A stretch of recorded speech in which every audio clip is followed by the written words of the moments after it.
ചത്തിട്ടില്ല. നിന്നെയും നിന്റെ കുടുംബത്തെയും മുച്ചോട് മുടിക്കാൻ അലിയാർ ചാവില്ലടാ. എന്താണ് സാർ, എന്താ ഉണ്ടായത്? പോലീസിനെ വിളിക്കണം. എവനെ ഒന്ന് ചുമ്മാ വിടരുത്.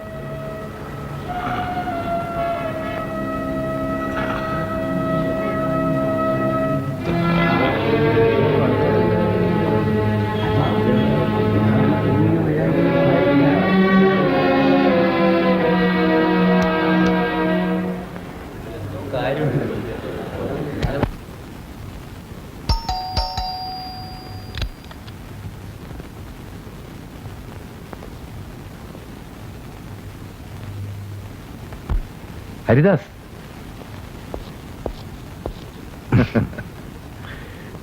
നീ ഈ ലോകത്ത് ജീവിച്ചിരിപ്പണോടാ? കാക്ക വീഴ്ചെങ്കിലും ജീവിക്കാതിരിക്കാൻ പറ്റുമോ? പിന്നെ കോടീശ്വരനായ നിനക്ക് ഈ കാക്കി കുപ്പായം ഉണ്ടെങ്കിലല്ലേ അരി വാങ്ങിക്കാൻ പറ്റൂ. വാ, അതോട്ടിരിക്കാം. രമണേ, രമണേ, അറിയോ? ഓർക്കുന്നില്ല. ഇവനാണ് ഹരിദാസ്. ഹലോ.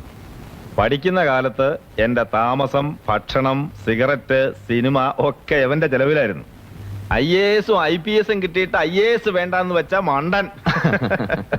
ഇപ്പൊ IPS കളഞ്ഞിട്ട് തേയിലയോ കാപ്പിയോ പുകയിലയോ ഒക്കെ കൃഷി ചെയ്ത് ജീവിക്കുന്നു. പറയാറുണ്ട്, കുടിക്കാൻ ചായയോ കാപ്പിയോ എന്തും. ഇരിക്കെ. എത്ര കാലമായിടാ കണ്ടിട്ട്. നീ അങ്ങ് താടിച്ചു കൊഴുത്തു, നരച്ചു തുടങ്ങി. 3 കുട്ടികളുടെ തന്തയിലടാ. 3 പേരുണ്ടോ? 3 പെൺകുട്ടികൾ. ചുമ്മാതല്ല നീ ഇങ്ങനെ കാശുണ്ടാക്കുന്നത്. എനിക്ക് പിന്നെ മക്കൾക്ക് വേണ്ടി സമ്പാദിച്ചു വെക്കേണ്ട കാര്യമില്ല. അതെന്താ? മക്കളില്ല, അത്ര തന്നെ. ഓ, പലപ്പോഴും ഞാൻ ആലോചിക്കും നിന്റെ വിവരങ്ങളൊക്കെ അന്വേഷിക്കണമെന്ന്. തിരക്കിനിടയിൽ പിന്നീട് അതങ്ങ് വിടും.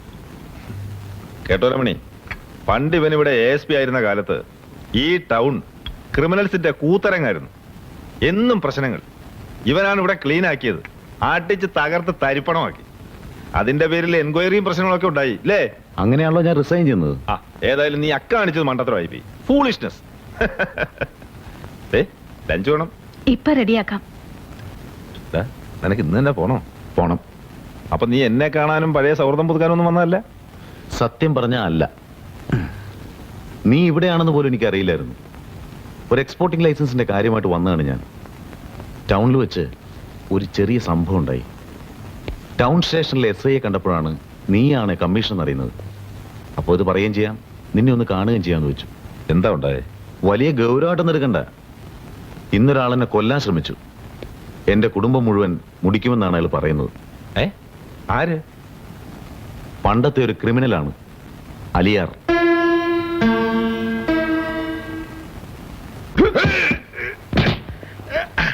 ഇനി എന്നെ തുടരുത്. തൊട്ടാ നീ എന്ത് ചെയ്യോടാ? തൊട്ടാ പിന്നെ എന്നെ കൊല്ലണം. ഇല്ലെങ്കിൽ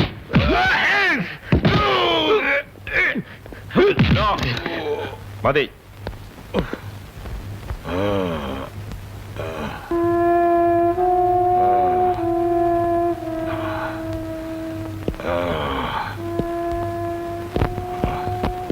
എല്ലാം ഇവ സമ്മതിച്ചു സർ. ആര് തീർത്താലും ഹരിദാസ് സാറിന്റെ കുടുംബം നശിപ്പിക്കുന്നതും പറയുന്നേ.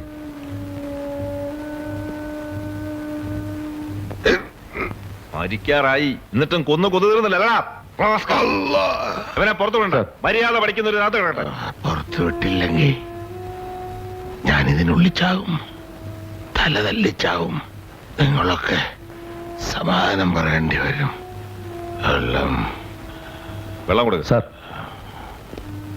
1.5 കാലേ ഉള്ളൂ. ഒറ്റ ചവിട്ടിന് ചാവും. എന്നിട്ടും കൊല്ലാൻ നടക്കുന്നു. ഉള്ള കാലം മര്യാദയ്ക്ക് ജീവിച്ചു. ഇല്ല നിന്റെ ഈ കാലൂടെ തല്ലി ഓടിക്കും. പിന്നെ നീ ഇരുന്ന് ഇറങ്ങേണ്ടി വരും. മനസ്സിലാക്കണം? ഒരു കേസ് രജിസ്റ്റർ ചെയ്യട്ടെ സാർ. വേണ്ട, കേസിനൊന്നും ഹരിദാസിന് താല്പര്യമില്ല. അയാളെ വിട്ടേക്ക്. കൊല്ലൂന്ന് പറഞ്ഞ് നടക്കുന്ന ആളെ എങ്ങനെ വിടും സാർ? എന്ത് കാരണം പറഞ്ഞ അയാളെ കസ്റ്റഡിയിൽ വെക്കും? അത് എത്ര ദിവസം? ഇനി അയാൾ പറഞ്ഞ പോലെ ഇതിനകത്ത് വെച്ച് ചാവി വല്ലതും ചെയ്താൽ നമ്മൾ തൂങ്ങും. ഈ വയസ്സായിരുന്ന അയാളെ കൊണ്ട് എന്ത് നടക്കാനാ? വിട്ടേക്ക്. പണ്ട് ഇയാളുടെ കൂടെ ഉണ്ടായിരുന്ന 3 ക്രിമിനൽസ് ശിക്ഷ കഴിഞ്ഞിറങ്ങുകയാണ്. ഒരു ആന്റണി, രാമയ്യൻ, ഹംസ. ഓ, ഹരിദാസ് അവരെ കുറിച്ച് പറഞ്ഞിരുന്നു. എന്നാണ് അവർ റിലീസിങ്? ഈ ആഴ്ച തന്നെ ഉണ്ട്. സെൻട്രൽ ജയിലിൽ നിന്ന് ഇന്റിമേഷൻ ഉണ്ടായിരുന്നു. ആ, അവരുടെ ഡീറ്റെയിൽസ് ഒന്ന് കളക്ട് ചെയ്തു സർ.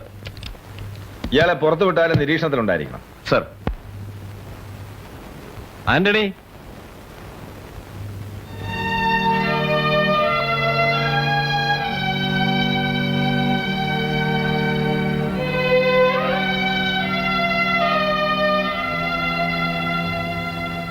ഹംസ, ആ ബാഗ് എടുത്തു കൊടുക്കും. എല്ലാം ഉണ്ടോ എന്ന് നോക്കിക്കോളൂ. ആന്റണി വരൂ. ആ, കൊടുത്തേക്കു. രാമയ്യൻ എന്ത് സർ? വരൂ.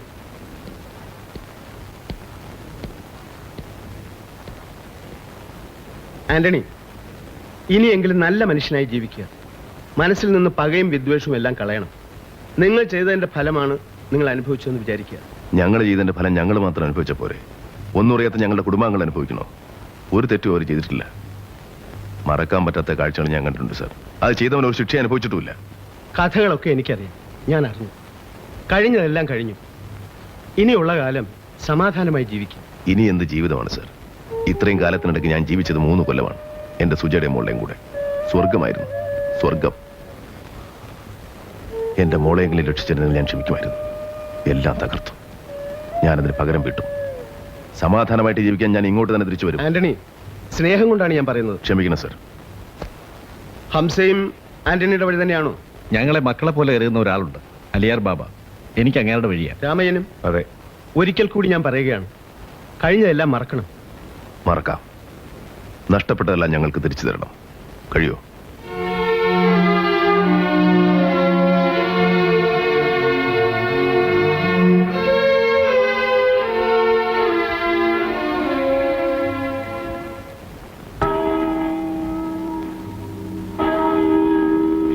പോലീസ്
ജീപ്പിലോട്ട് കയറാം.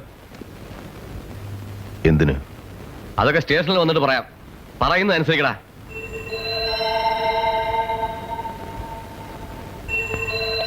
നടക്കടാ. നടക്കാൻ.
യേശു, വണ്ടി എടുക്കണം.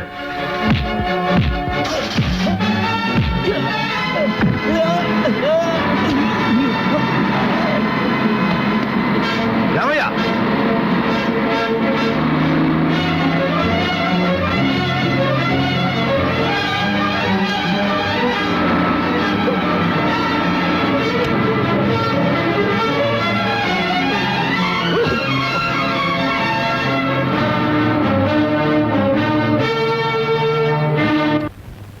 ഈ കുപ്പായ ഊരി വെച്ച് തനിക്കൊക്കെ വേറെ വല്ല പണിക്കും പോക്കൂടെ? നാണക്കേട്. ശിക്ഷ കഴിഞ്ഞിറങ്ങുമ്പോൾ ജയിലിന്റെ മുന്നിൽ വെച്ച് അവർ ഇങ്ങനെ പ്രതികരിക്കുന്ന തീരെ പ്രതീക്ഷിച്ചില്ല. അതുകൊണ്ട് ഞാൻ 5 പെണ്ണിനെ കൊണ്ടുപോയുള്ളൂ. 5 മെൻ? എടോ, അവരുടെ പ്രീവിയസ് ഹിസ്റ്ററി മുഴുവൻ ഞാൻ തന്നോട് പറഞ്ഞാലേ. ഒരു കാലത്ത് ഈ സിറ്റിയിലെ മുഴുവൻ ഫോഴ്സും അവർക്കൊന്നും അല്ലായിരുന്നു, അറിയാമോ? ആ, എന്നിട്ടാ വാൻ ആരുടെയാണെന്ന് ചെക്ക് ചെയ്തോ? സർ, പക്ഷേ ആ നമ്പർ വ്യാജമാണ്. സെഷൻ ജഡ്ജിന്റെ കാറിന്റെ നമ്പറാണത്. ഉടനെ എല്ലാ പോലീസ് സ്റ്റേഷനിലേക്കും വയർലെസ് മെസ്സേജ് കൊടുക്കണം. സർ. ഒരു കാരണവശാലും അവർ ഈ ജില്ല വിട്ട് പുറത്തു പോകാൻ പാടില്ല. സർ. അതിനുമുമ്പ് അവർ അകത്തായിരിക്കണം. സർ. മനസ്സിലായോ? Yes sir.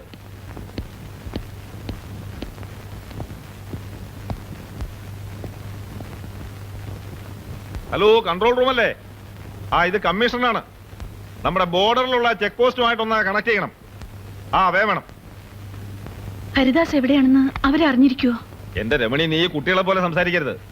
അവരത്ര മണ്ടന്മാരൊന്നുമല്ല. ഫുൾ ഡീറ്റെയിൽസ് അവിടെ ഉണ്ടാവും. ഹരിദാസിന് ഈ വിവരം ഒന്ന് അറിയിക്കൂ. എത്ര പ്രാവശ്യമായിട്ട് ഞാൻ വിളിക്കുന്നു. അവൻ സ്ഥലത്തില്ല, കുട്ടികളുമായിട്ട് ഔട്ടിങ്ങിന് പോയിരിക്കുക.